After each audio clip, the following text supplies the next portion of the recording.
안녕하세요. 경제 지식과 문화 정보를 전해드리며 여러분의 오전을 책임지는 방송 유민영의 경제 돋보기. 저는 진행을 맡은 앵커 유민영입니다. 벌써 한 주를 마무리하는 금요일이 다가왔습니다. 이번 한 주 날씨가 조금 따뜻해져서 활기차게 보내신 분들도 계실 거고요. 환절기에 건강 상하신 분들도 많이 계실 것 같습니다. 한 주 이렇게 보내시느라 수고 많으셨고요. 남은 금요일도 저희 경제 돋보기와 함께 활기차게 보내보시기 바랍니다. 그럼 3월 20일 유민영의 경제 돋보기 지금 시작합니다.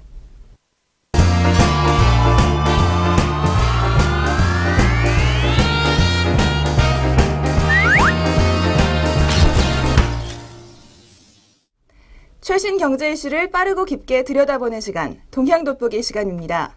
최근 세계 각국이 기준금리를 경쟁적으로 내리고 있습니다. 이른바 환율 전쟁이라고도 하고요. 경기를 부양시키기 위해서 다양한 국가들이 다양한 정책을 내놓고 있는 상황입니다. 그런데 미국만은 예외죠. 미국은 곧 기준금리를 인상할 것이라는 우려가 나오면서 많은 목소리들이 나옵니다. 물론 어제 연방준비제도위원회가 금리 인상은 조금 더 미뤄질 것이다라는 뉘앙스의 말을 풍기기도 했는데요. 그래도 연내에는 미국이 금리를 인상할 것이라는 추측이 우세합니다. 이런 상황에서 미국 금리 인상에 대한 우려들 오늘 동향 돋보기에서 자세히 살펴보겠습니다. 세계 1위 경제대국인 미국, 기준금리를 올린다면 어떤 상황이 찾아올까요? 미국 연방준비제도의 기준금리 인상이 임박해지면서 곳곳에서 세계 경제에 미칠 충격을 우려하는 목소리가 많아지고 있습니다. 일각에서는 지난 1937년 대공황 시대 직후와 같은 암울한 사태가 재현될 수 있다는 경고도 나오고 있습니다. 세계 최대 규모 헤지펀드 중 하나인 브릿지워터 어소시에이츠 창업주 레이 달리오는 이렇게 말했습니다. 투자자들에게 보낸 보고서를 통해서 연준은 올 6월이나 9월쯤 기준금리를 인상할 것이라는 시그널을 보냈지만 실제 정책 당국자들이 이를 실행하는 것은 어려울 수 있다며 상황에 따라 1937년과 같은 사태가 반복될 수 있다고 우려했습니다. 지난 1937년 대공황 직후 취임한 루스벨트 미국 대통령이 공격적 재정 및 통화 정책을 시행하면서 경기가 회복기로 접어들었던 시기입니다. 그런데 경기가 회복 국면에 진입하자 과잉 유동성을 우려한 연준에서 세 차례에 걸쳐 지준율을 50% 인상하는 등 긴축에 나섰습니다. 부양책에 대한 출구 전략이었지만 효과는 생각보다 심각했습니다. 경제 주체들의 심리가 얼어붙었고 이로 인해 다우지수는 1932년 저점을 찍은 뒤 37년까지 무려 300% 이상 올랐다가 이런 정책들이 시행된 이후에 다시 50% 가까이 폭락했습니다. 달리오 창업주는 우리도 연준도 긴축 강도를 어느 정도로 맞춰야 세계의 판을 깨지 않을지 정확하게 알 수 없다고 말하면서 그런 만큼 정상적인 때보다는 좀 더 신중하게 접근하는 게 최선일 것이라고 말하고 있습니다. 이 같은 다리오 창업주의 발언은 지난주 신채권왕이라고 불리는 제프리 군드라크 더블라인 캐피털 공동 창업주와의 경고와도 맥을 같이 합니다. 군드라크 창업주는 연준이 올 중반쯤 기준금리를 인상하는 것은 멍청한 짓이 될 것이라며 연준이 섣불리 금리를 올리면 유럽이 그랬던 것처럼 얼마 안 가 다시 금리를 낮춰야 할 상황에 내몰릴 것이라고 점쳤습니다. 유럽이 그랬던 것처럼 이 사례가 궁금하실 텐데요. 실제 유럽중앙은행 ECB는 지난 2008년 9월 글로벌 금융위기가 터지자 같은 해 10월 4.25%였던 기준금리를 3.75%로 확 낮춘 다음에 2009년 5월까지 1%대까지 낮췄습니다. 이후 금리를 줄곧 동결하다가 2011년 4월과 7월 두 차례에 걸쳐서 출구 전략의 일환으로 기준금리를 0.25%포인트씩 인상했습니다.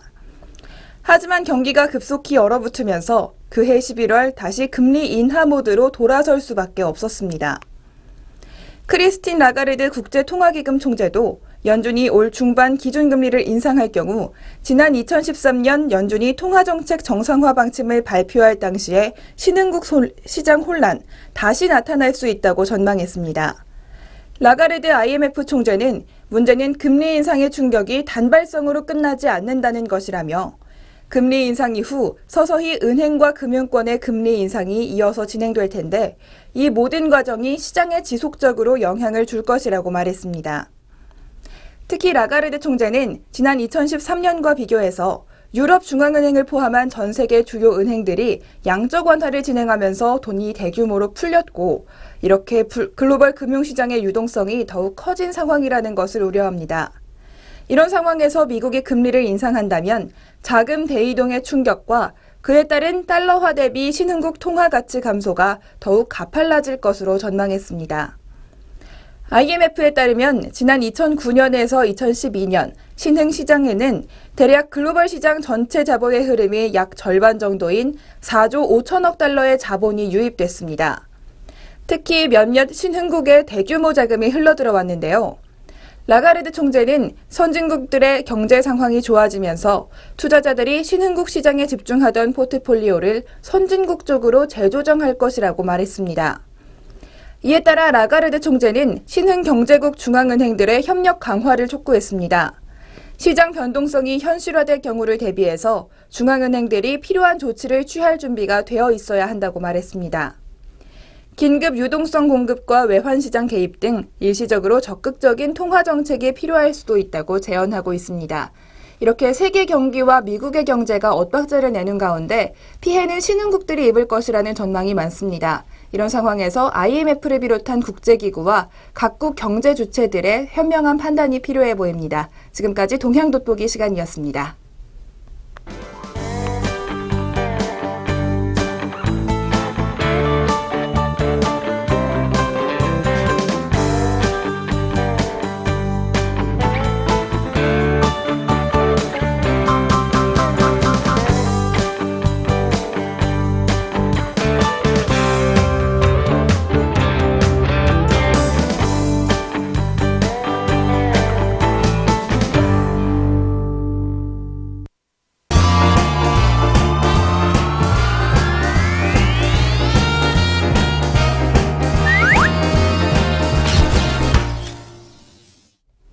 이번 순서는 아리송한 단어 확실하게 잡아가는 시간, 용어 돋보기 시간입니다. 지금 독일에서는 세빗이라는 전자통신 박람회가 열리고 있습니다. 얼마 전에는 세계 최대 모바일 전시회, 모바일 월드 콩그레스가 스페인 바르셀로나에서 열렸습니다. 이렇게 세계적으로 다양한 IT 관련 전시회들, 오늘 용어 돋보기에서 자세히 알아보겠습니다. 먼저 세계적인 IT 가전 전시회, 요즘 3대 전시회라고 불리는 큰 전시회들이 있습니다. MWC, 그리고 CES, IFA 이렇게 각각의 전시회들에 대해서는 잠시 후에 자세히 알아보고요. 요즘 열리고 있는 세빗부터 자세히 살펴보겠습니다. 세빗은 매년 3월 독일 하노버에서 열리는 전자통신 박람회입니다. 직역하자면 사무자동화 및 정보기술 전시회의 독일어 약자인데요. 독일에서는 채빗이라고 부르지만 우리나라에서는 미국식 발음인 세빗이라고 더 많이 불리고 있습니다. 올해도 3월 16일에서 바로 오늘까지 하노버에서 열리고 있고요. 주요 주제는 빅데이터, 사물인터넷, 온라인 보안 등입니다. 세빗을 통해서 일반 관람객들은 신기술을 접할 수 있는 기회를 얻을 수 있고요. 이동통신사와 제조업체 등은 콘퍼런스 등을 통해 서로 전략을 공유하고 미래 산업을 예측하기도 합니다. 또 경쟁사의 신제품을 꼼꼼히 따져볼 수 있는 기회가 되기도 합니다. 세빗에서는 정보통신기술업계의 최고 경영자 등 고위 임원 그리고 유명 인사들이 기조연설을 하기도 합니다.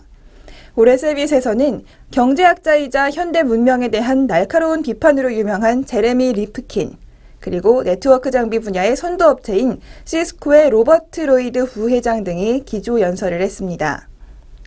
세빗은 예전에 세계 2대 전시회로 유명했습니다. 미국의 컴덱스, 독일의 세빗이라는 말이 있을 정도였는데요. 미국 컴덱스는 컴퓨터와 소프트웨어 등을 주로 전시하는 행사였고, 세빗은 이동통신과 네트워크 분야에 강점이 있었습니다. 하지만 최근에는 두 전시회 모두 과거보다 주목을 덜 받고 있습니다. 세빗 주최 측이 이번에 세계적인 명서로 부상한 마윈 알리바바 회장을 초대하고 앙겔라 메르켈 독일 총리가 개막식에 온 것도 세빗에 대한 잃어버린 관심을 다시 찾아오기 위한 전략으로 보입니다.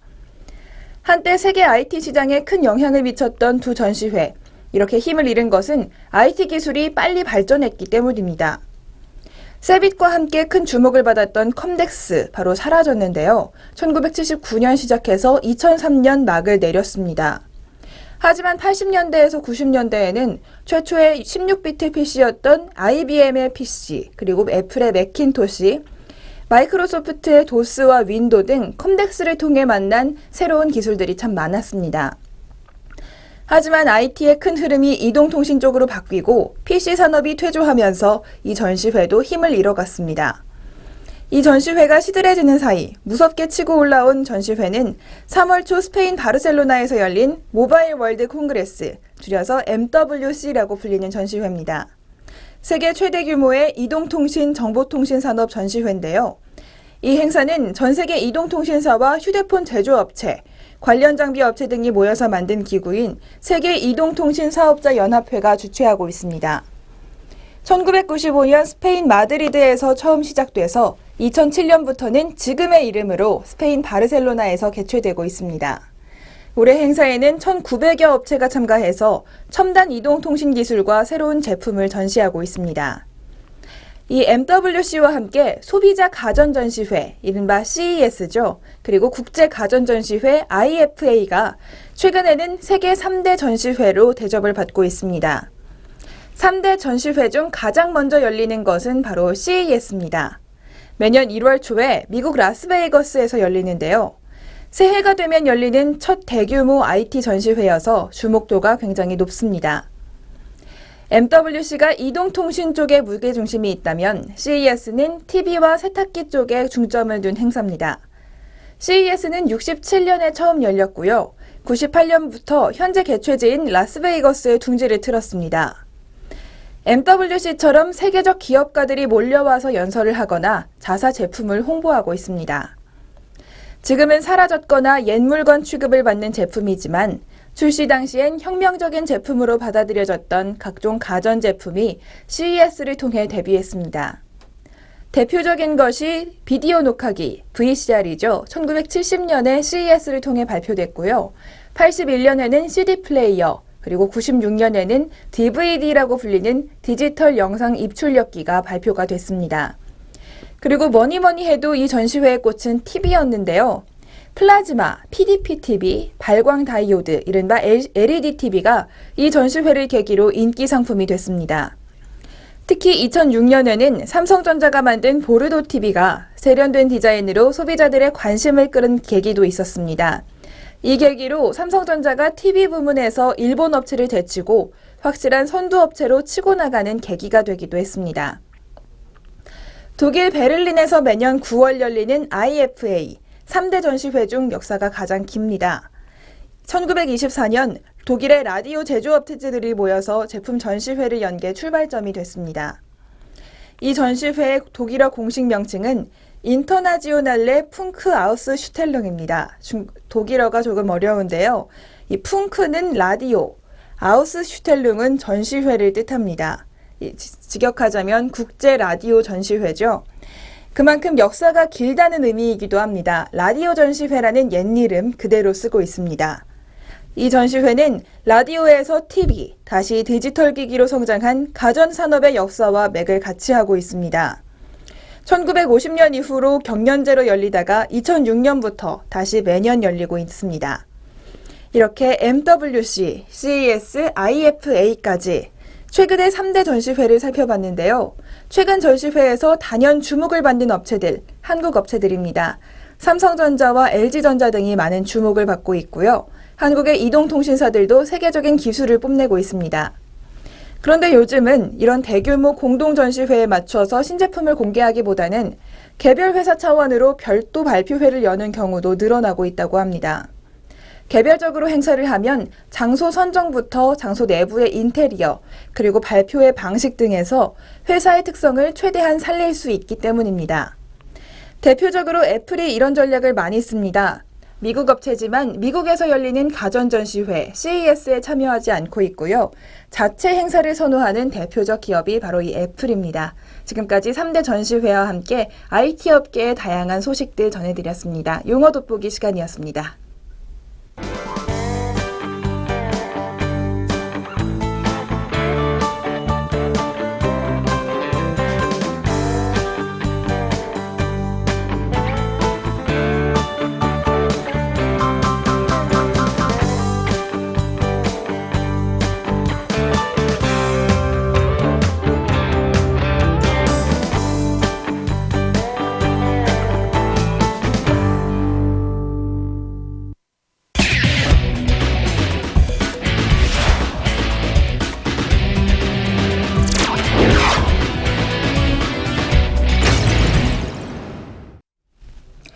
경제에 문화적 재미를 더하다. 컬처 앤 이코노미 시간입니다. 오늘은 가볼만한 나들이 장소 소개해드리는 금요일입니다. 이번 주말 본격적으로 나들이 가기에 야외로 가기에 특히 좋은 날씨일 것 같습니다. 아직까지는 추워서 실내에서 계셨다면 이번 주말부터는 본격적으로 야외로 떠나보셔도 좋을 것 같습니다. 그래서 준비했습니다. 서울 근교에서 여유를 느낄 수 있는 서울 둘레길 코스, 오늘 컬처 앤 이코노미에서 소개해드립니다. 서울 둘레길, 아직 이름은 조금 생소하신 분들 많으실 텐데요. 서울에서 걸을 수 있는 한적한 장소, 과연 있나 싶기도 합니다. 하지만 서울 둘레길은 제주도의 올레길, 지리산 둘레길에 버금가는 코스를 가지고 있다고 합니다. 서울 둘레길 지난해 11월에 완전 개통됐는데요. 서울을 둘러싸고 있는 크고 작은 산을 둘러간을 잇는 서울 둘레길 코스, 모두 8코스입니다. 총 연장 길이 157km에 달하고요. 각 코스의 출발점과 도착점을 지하철역으로 정해서 접근성이 좋고 길에서 보는 풍광도 남다르다고 합니다. 화려한 도시 풍경과 자연이 어우러지는 독특한 모습.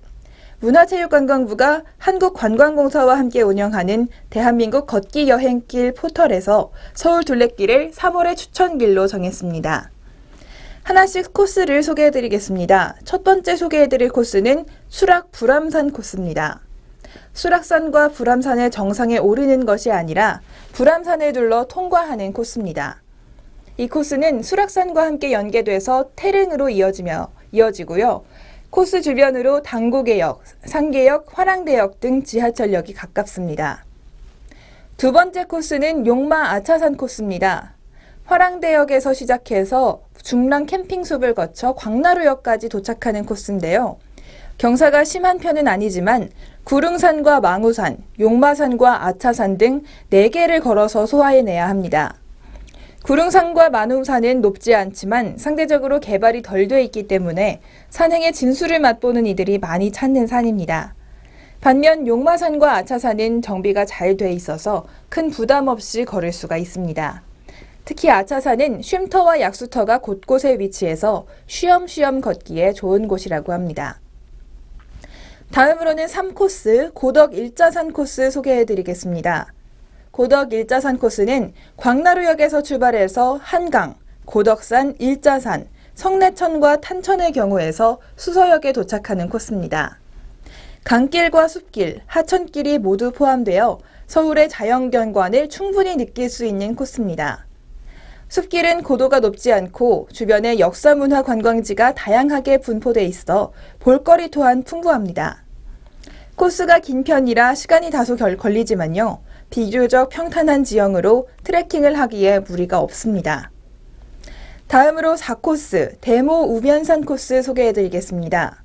수서역에서 출발해서 대모산, 구룡산, 우면산을 거쳐 사당역에 도착하는 코스입니다. 대부분 산길이지만 고도가 높지는 않습니다. 산림자원이 풍부하고 길에서 바라보는 도시 풍광이 근사한 곳입니다. 또 구룡산과 우면산 사이에 여의천과 양재천을 경유하는 길은 경관이 좋고 평탄해서 가뿐하게 걸을 수가 있습니다. 다음으로 관악산 코스 소개해드리겠습니다. 5코스 관악산 코스는 사당역에서 출발해서 관악산, 삼성산을 거쳐 석수역에 도착하는 코스입니다. 관악산의 둘레길을 거쳐가는 코스로 자연경관이 뛰어나고 역사문화 유적도 다양하게 분포되어 있습니다. 대부분의 구간이 숲길이기 때문에 비교적 난이도가 있는 코스지만 서울의 산림 환경 자연을 그대로 느낄 수 있는 최적의 코스이기도 합니다. 마지막으로 안양천 코스입니다. 석수역에서 출발해서 안양천, 한강, 그리고 가양역에 도착하는 코스인데요. 전체 코스가 18km로 다소 긴 편이지만 지하철역이 곳곳에 있어 접근성이 편하고 전 구간이 평탄한 지역이라 큰 부담 없이 걸을 수가 있습니다. 서울의 한강을 만끽할 수 있어서 숲길이 대부분인 다른 코스와 차별화되고 있습니다. 곳곳에 운동시설과 휴게실도 있기 때문에 좋은 코스라고 평가받고 있습니다. 이렇게 서울 둘레길 6코스 소개해드렸는데요. 조금 더 자세한 정보를 원하시면 대한민국 걷기 여행길 종합안내 포털에 들어가 보시면 되고요. 서울의 푸른 도시국 자연생태과 자연자원팀에도 문의하시면 됩니다. 이렇게 오늘 나들이 가시기 좋은 서울 둘레길 소개해드렸습니다.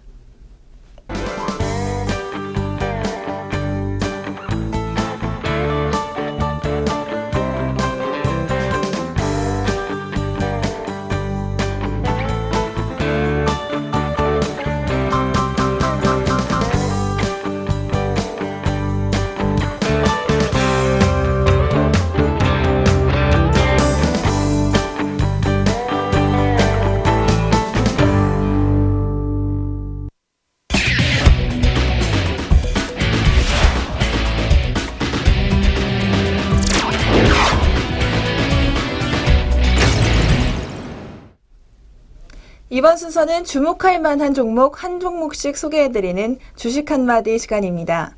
오늘은 한섬에 대해서 준비했는데요. 바로 어제 소개해드린 현대백화점과 연관이 있는 회사죠. 현대백화점 그룹에 편입이 되면서 시너지 효과가 기대되고 있는 종목입니다. 바로 올해부터 시너지 본격화가 기대되고 있습니다. 먼저 현대백화점이 새로운 점포들을 출점하면서 한섬도 함께 수혜를 볼 것으로 기대되고 있습니다. 2월에 김포 아울렛, 8월에는 판교점, 그리고 9월에 가든파이브가 입점하면서 점포당 한섬의 브랜드가 12개 정도 입점할 것으로 예상되고 있습니다. 따라서 연간 매출은 약 200억 정도 증가할 것으로 예상되고요. 또 두 번째로는 전년도 공격적으로 전개한 신규 브랜드와 신규 매장이 2년 차에 진입하면서 효율화가 예상되고 있습니다. 또 최근 자회사인 한섬 P&D 매각 이슈는 손실 제거와 비영업 자산인 1,000억 원가량의 현금화가 되면서 앞으로 투자 여력이 긍정적으로 점쳐지고 있습니다. 한섬의 톰 그레이 하우스, 이른바 편집샵인데요. 이 편집샵이 프랑스 라파에트 백화점 팝업 스토어에 입점하면서 글로벌 브랜드로서의 도약 가능성도 보여주고 있습니다. 단기적으로 수입 브랜드 도입 시 협상력 제고 측면에서 긍정적이고요. 향후 해외 직접 진출이 성공적으로 완착할 경우 실적 및 기업 가치 제고 요인이 될 수 있다는 평가입니다. 따라서 2015년 올해 별도 기준 매출과 영업이익은 전년 대비 13% 그리고 20% 정도 증가할 것으로 추정되고 있습니다. 1분기로는 매출과 영업이익이 전년 대비 11.4%, 15.1% 성장할 것으로 전망이 되고 있습니다. 그런데 영캐주얼, 마인과 시스템, SJ 같은 브랜드들은 올해 조금 부진했습니다. 하지만 이런 것들을 상쇄시켜줄 것들이 있다고 하는데요. 앞서 말씀드린 현대 김포 프리미엄 아울렛에 입점하는 효과들, 그리고 타임과 남성복은 정상가 판매율이 높습니다. 할인 행사를 많이 하지 않아도 된다는 이야기인데요. 이런 남성복과 타임이 호조세를 보이면서 실적에 좋은 영향을 미치고 있고요. 또 전년도 론칭한 신규 수입 브랜드들이 안정화되고 있습니다. 종합해보면 현대백화점 그룹 시너지 본격화에 따른 높은 성장 여력과 실적 가시성으로 수익성 개선 국면에 진입했다고 평가할 수가 있겠습니다. 이에 따라 2014년에서 2017년 연평균 예상 EPS 성장률이 약 15%로 추정되고 있습니다. 지금까지 현대백화점 그룹과의 시너지 효과와 새로운 신규 브랜드들의 효율화로 좋은 실적 예상되고 있는 한섬에 대해서 알아봤습니다.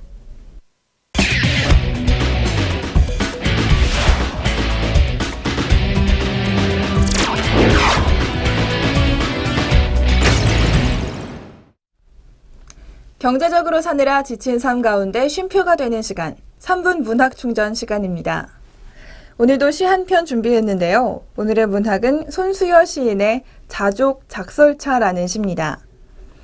어린 새싹을 뜯어 9번이나 덮고 볶아 만든다는 작설차. 녹차의 한 종류지만 더 깊은 맛을 내기 때문에 이 작설차를 좋아하시는 분들도 많은데요. 국어학자이자 시인이기도 한 손수여 시인. 이 작설차를 보고 어떤 생각을 했을까요? 시 함께 들어보시겠습니다. 자족 작설차 손수여 까닥까닥한 껍질 깨고 나온 노란 불이 너 화염에 덮기고 볶이고 보기에도 안쓰러운 연초록 생명 너를 한숨 죽여야 비로소 제 몫을 찾은 너. 열병으로 오는 세상사에 덕김도 볶김도 숙명처럼 완숙한 너를 위한 구사일생이 바로 너였구나. 이제서야 깨달은 내가 서럽다. 작설차를 만들기 위해서는 노란 부리처럼 생긴 싹이 연초록 어린 싹이 되자마자 몸을 꺾어서 뜨거운 불 속에 넣고 덮고 볶아야 합니다. 어린 싹으로 만든 차지만 원숙한 맛을 내는 비밀. 바로 구사일생이라고 할 만한 여러 고난을 겪었기 때문입니다. 고난을 겪어야 성장한다는 우리들의 인생과도 닮아있는 작설차의 모습이었습니다.